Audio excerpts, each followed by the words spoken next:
सुशासन दिवस भारत रत्न अटल बिहारी वाजपेयी ये 25 तारीख जन्म जयंती शताब्दी समारोह अवसर में आमर 2014 रु आरंभ होती सुशासन दिवस केंद्र सरकार यशस्वी प्रधानमंत्री नरेंद्र भाई मोदी नेतृत्व में सरकार गठन पर 25 डिसेम्बर को आम सुशासन दिवस पालन करुचु ये जन्म जयंती शताब्दी समारोह आम पूरा वर्षव्यापी कार्यक्रम हम सुशासन पदयात्रा प्रधानमंत्री सड़क योजना रे सबु विधानसभा विभिन्न रास्ता हम कार्यक्रम को वर्ष सारा उद्देश्य विभिन्न जगह विभिन्न कार्यक्रम हम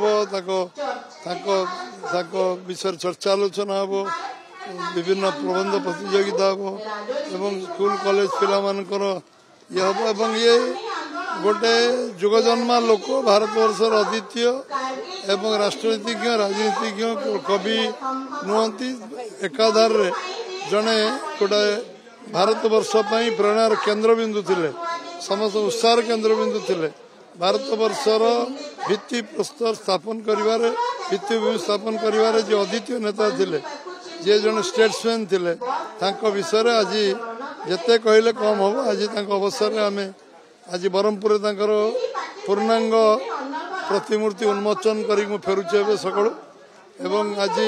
ये कार्यक्रम गोटे वर्षव्यापी चलो वर्ष भितर 140 कोटी लोक हृदय सम्राट अटल बिहारी वाजपेयी जहाँ को आम भारत रत्न उपाधि विषय वर्षव्यापी विभिन्न कार्यक्रम आम दल तरफ केंद्र सरकार तरफ राज्य सरकार तरफ सबू जगार आयोजन ग्रामांचल बंद हम आज बूथ स्तर में अटल बिहारी वाजपेयी सुशासन दिवस एवं जन्म जयंती शताब्दी समारोह सब जगह अनुष्ठित से विषय चली चिंतन रास्ता जो गोटे लॉजिकल एंड पर्यंत केमती पहुंचा खूब शीघ्र ता बाबद नीतिगत निष्पत्ति निया से कार्यक्रम को आरंभ करा संपूर्ण करा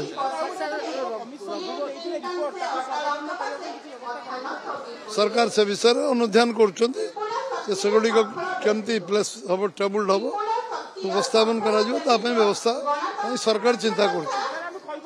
निश्चित भाव में जो मैंने सरकार दायित्व थिला करवा सरकार कले ना तेणु ये आज सरकार जो अच्छी ये सरकार करने सब प्रकार जो मेकानिज्म व्यवस्था को क्रियान्वयन करने सब व्यवस्था कर आरंभ करने व्यवस्था कर।